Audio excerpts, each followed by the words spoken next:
trying to make a wage now. Money, money, money, money, money makes the world go round. I need money, money, money, money, money.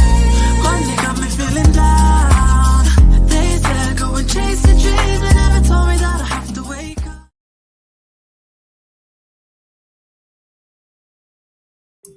Hey, how are you doing? Welcome to Money Conversations with Mars. Back with you again. We are going to pick up from 2 weeks ago when we talked about our pre-retirement checklist. So how have you been doing? Weather is starting to cool down. I don't know if you'll be able to hear it in the background, but we're having some storms here. We've had this coming for a while because the temperatures have been ridiculously hot. We're talking 99, 100, and it reads on the weather app feels like 103. So hopefully this rain will cool things down so we can usher in the fall season. How many of you like pumpkin spice? I'm a pumpkin spice girl. I'm looking forward to it, but I can't drink anything pumpkin spice. I need it to be about mid-September. It's too early. They're selling it already, but it's just too early for me. I look forward to the fall, the cooler temperatures. It's outside is just more enjoyable. We're here in Atlanta. So, you jump on the belt line, walk around, eat at a restaurant, get back on the belt line, walk around, look around, enjoy all the great things that God has provided us. Outside is awesome in Atlanta, but just make sure you stay on budget. Budget your money for that Beltline walk because the Beltline will eat up all your coins, right? You can start at one end, and by the time you hit the middle, you're going to stop to purchase something, right? Even if it's a vendor who's actually on the side, you may see a musician and want to drop something in their instrument case or, I love Atlanta. It's nothing like it. And as they say, Atlanta influences everything. Looking forward to the fall. So let's jump right in. Like I said, we're going to piggyback on 2 weeks ago and finish out our pre-retirement checklist. So what else do we need to do? So as I am sharing my screen, here we go. We're talking about retirement. Let's make this bigger so you can see. And if you are listening to this after it airs, please put replay or something like that so I know that you are there. Always appreciate, those who view or jump on when it's live. Thank you so much. All right, let's talk about retirement. So 13 must-dos for your pre-retirement checklist. If after this you want to go on to Market Watch and look up Robert Powell's, the title is 13 must-dos for your pre-retirement checklist. And this is coming from Robert Powell's retirement portfolio. I thought it was really good. So to retire with or without a mortgage, that is something that we really need to think about. Do we want to pay it off, in planning for retirement? Or, people are purchasing homes in retirement age now. I went and did a little bit of research. Me, 44% of Americans between the ages of 60 and 70 years old have a mortgage. So this is something that you may want to assess ongoing. You may want to come back to this every 5 years and check. Do I want a mortgage in retirement or do I want to pay it off before? Where will you live? Are you living in Georgia and maybe you're a transplant like myself? So in the retirement years, you are thinking about moving back home. Or, maybe you are one of millions who maybe want to move down to Florida. I wanted to see, where do people move or where should they move for retirement? So let me read this off to you. These are the following states that do not have any income tax: Alaska, Florida, Nevada, South Dakota, Tennessee, Texas, Washington, Wyoming, New Hampshire. So you may want to look at that. I found that information on the AARP website. And, that's the Association for Retirement or Retired People, big, huge organization. So you may want to read up, that's where you should go. They have a they have a loud voice during elections and things of that nature, and they're advocates for the seniors. So you may want to go check them out and see what they have to say, because you may want to look at cost of living and where your retirement dollars will stretch. Review the laws of retirement. So you want to know, how much money can you have in this mutual fund? How much money can you have in your IRA? If you have a 401k, you want to know, when should I transfer this over? When can I withdraw my funds? These are important, because if you're planning to move, or you're planning to purchase a home, or maybe you've been saving up all this time and you plan to buy your home cash in retirement so that you do not have a mortgage, you want to know how much you can put here, how much you can put there, and then when can you withdraw it without penalty. So you remember we talked 2 weeks ago about having someone who knows this information. You want to have a planner. It is so important, so very important to speak with someone who can help you plan out your retirement years, because what is happening now may not be happening 5 years from now. So you want someone who has their pulse on those updates. It's so important. And you want to get bang for your buck. So what you are saving, the vehicle that you may be using now, it may be good, but there could be better. But how do you know unless you get out there and start doing some research, reading up, contacting your financial planner, or if you do not have one, contact me and I can get you in touch with someone who can help you put these things into action. You just don't want to wait till you're 5 and 10 years out and say, oh no, I need to move my money, because you may be missing out on money. So let's get the most that we can get, and let's do that now.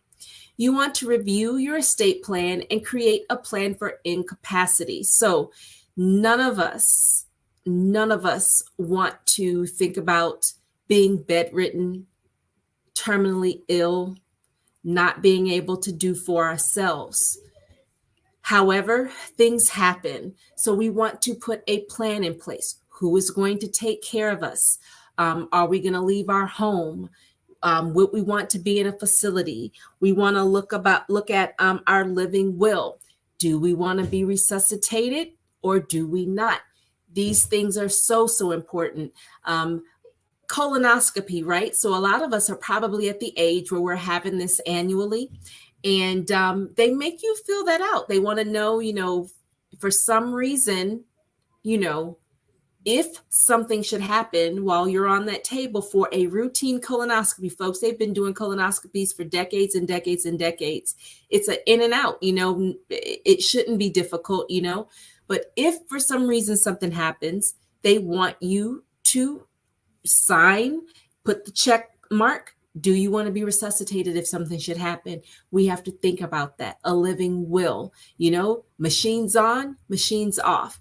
Tavis Smiley used to say, check my pulse one more time, like double check, triple check, quadruple check. Don't let me go. Don't unplug me.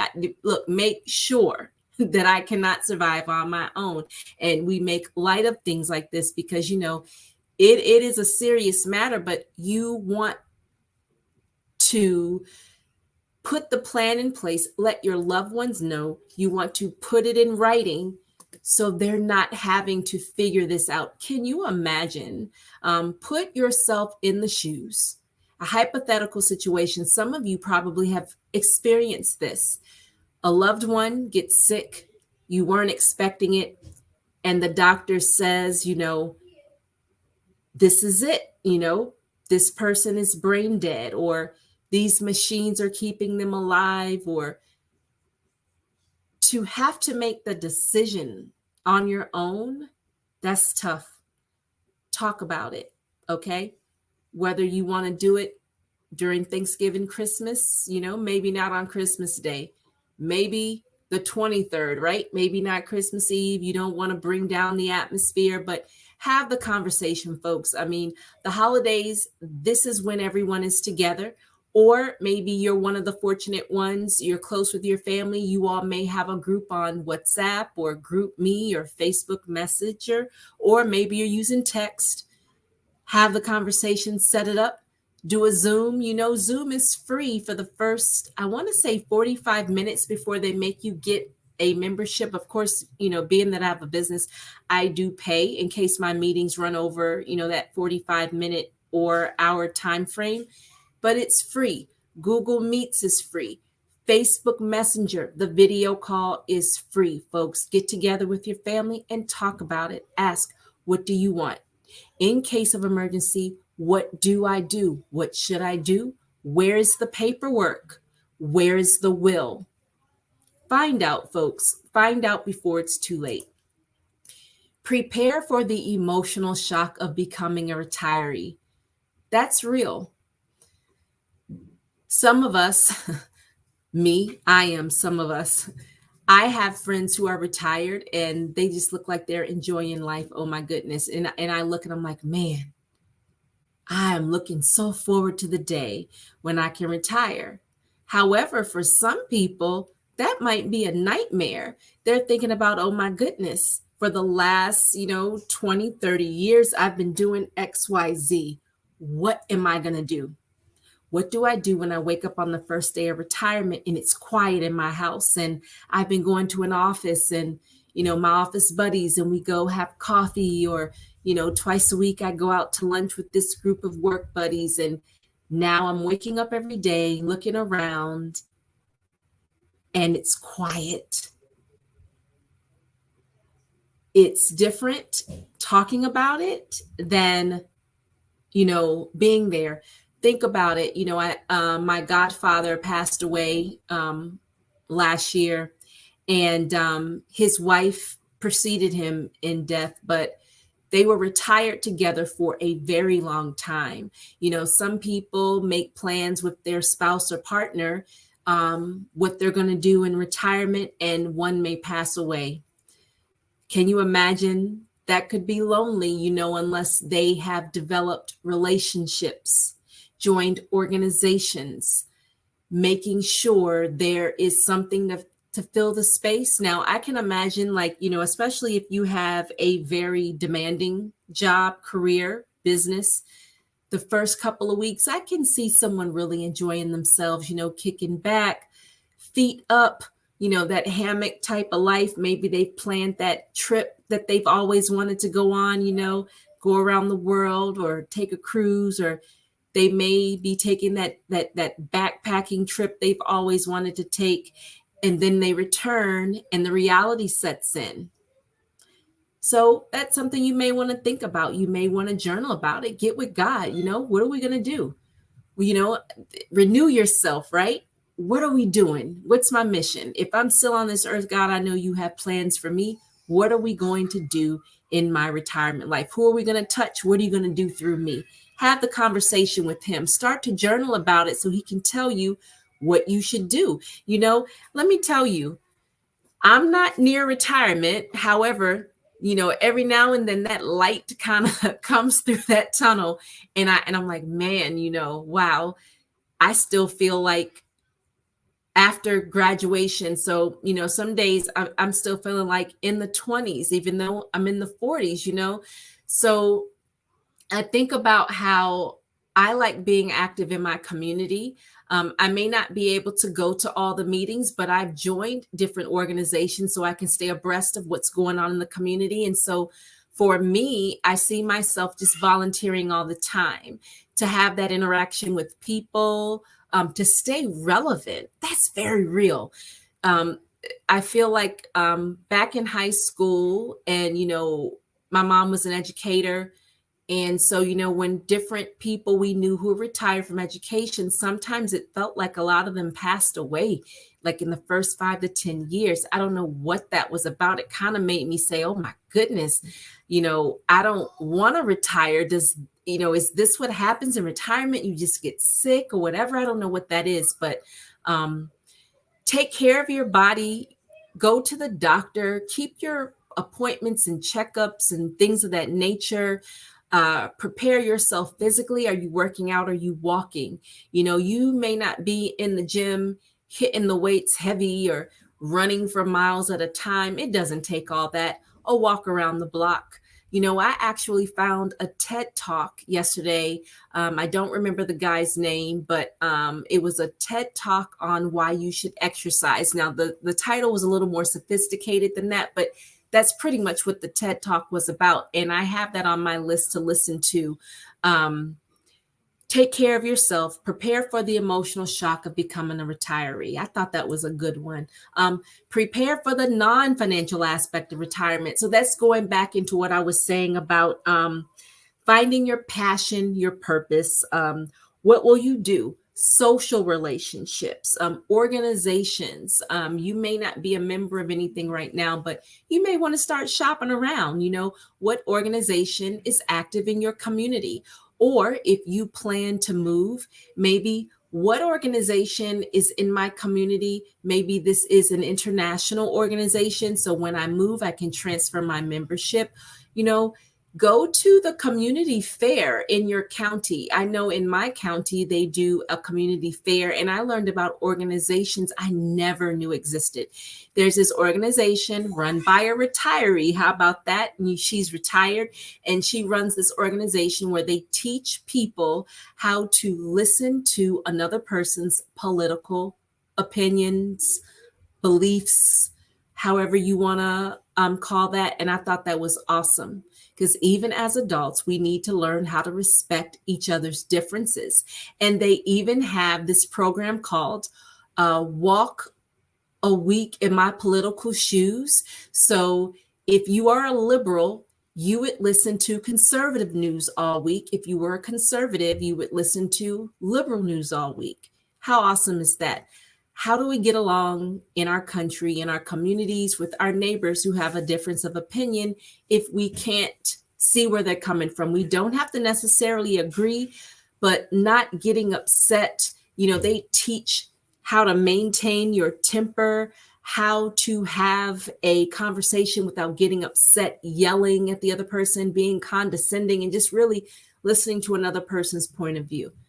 We need more of that. We need more of that. So that was an organization that I found out about at the community fair. So you may want to start visiting these fairs, the different things they have in your community to find out, shop around. What do I want to do in retirement? I mean, it's the same as college. For those of us who went to college, on the first day, move-in day or move-in weekend, all the clubs and organizations were out there on the lawn, and you could walk around and try to find out what you would want to do. Maybe mom or dad, guardian, aunt, uncle, grandmother said, I don't want you to do anything this first semester, just kind of get acclimated to your classes and getting up without someone saying, hey, get up out of bed, you have class.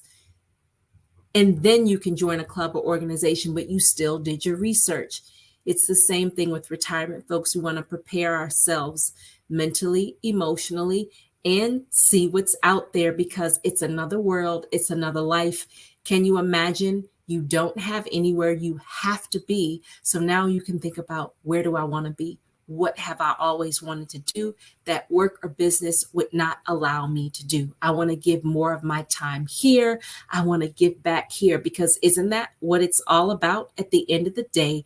How did I make an impact? Especially for the believer, we aren't here just for ourselves. What impact can I make in retirement life? Maybe God wants me to shift gears. I may have focused on finances. Maybe he wants me to focus on kids in retirement. You never know. Isn't it amazing? For I know the plans I have for you, plans to prosper you, plans to give you hope in a future. It isn't over just because we're retiring, okay? So talk to God about that. Start journaling, do some research, get on the internet, see what's going on in your community. All right. A checklist is no substitute for a plan and a planner.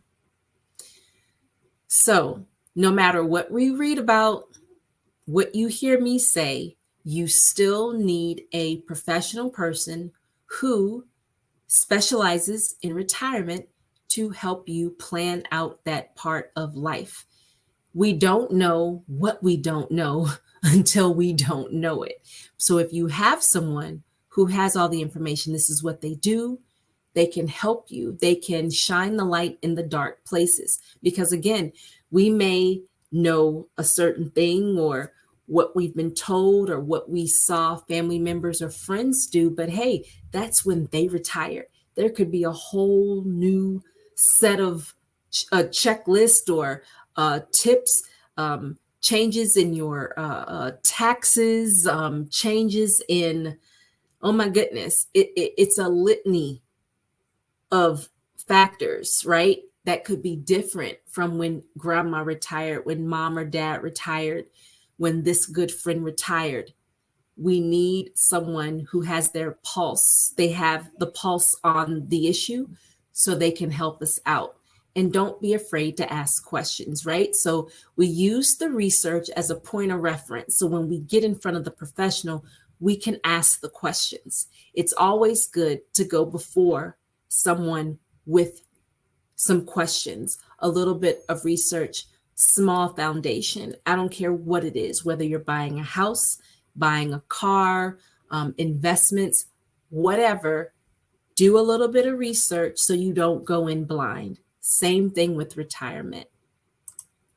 All right, so we have finished out those tips, our pre-retirement checklist. You know, you can always contact me to talk about money if you need help with budgeting. I'm your girl for that. That's something that I really enjoy doing. If you need your life insurance in place, let's talk about it. Let's look at what you have. You know, let's dust off that policy, pull it out of the file cabinet, and let's update your coverage. Again, you know how we may get things a while ago. There could be new riders, you know, attachments to the policy that they may not have had. You could have accumulated more assets. And so what you currently have in life insurance may not be enough. So I would love to speak with you. Let's briefly talk about what we have coming up. So we have the Empowered Mornings, Monday through Friday. They're in their third season, 7 a.m. Eastern Standard Time. So don't forget to check in with the Fab Five. We have Ilyasa coming up tomorrow, the Charge Room Show, 1 to 1:30 p.m. Eastern Standard Time, a safe space for healing. So you definitely want to check that out. And then we have Miss Regina, It's Uniquely Gorgeous, every Wednesday, 8 o'clock p.m. Eastern Standard Time. So she is locked and loaded with the word. You know, it's always good to have a fresh word. We want to listen to the word so we can get our own revelation because, you know, we don't know what's coming down the road. So we already want to be locked and loaded and ready. So, you know, whatever comes before us, we can attack it with the word, right? So always a pleasure to be before you. That closes out, as I said, our pre-retirement checklist. We'll be back with more financial or money conversations with Mars. Really enjoyed talking to you. As I said before, we don't know what we don't know. I'm always learning every day. You know, I've met some very, very interesting people who are also in the world of finances, financial literacy. It's so big, so vast, so many different topics. And it's always great to meet someone else who's out there helping people with what they know. Because again, fourth time saying this, we do not know all the time what we don't know until it is presented before us. So never be afraid to ask questions because remember, the experts, they were not always experts. And as new information comes out every year, we are always learning and we get better by, you know, admitting that I don't know it all. I can always use more research. I can always use more practice getting before someone and talking and hearing what they're going through and helping them out. Because again, that's what it's all about, you know, the impact that you're making on a day-to-day basis. Okay. So I hope this has been very helpful to you, giving you something to talk about in your home, and then also sharing this information with others. So reach out to me on Instagram, Facebook. You saw my Calendly there. It'd be nice to talk to you one-on-one. And as always, I am here because you should prosper. You take care and have a great week. Trying to make a wage now. Money, money, money, money.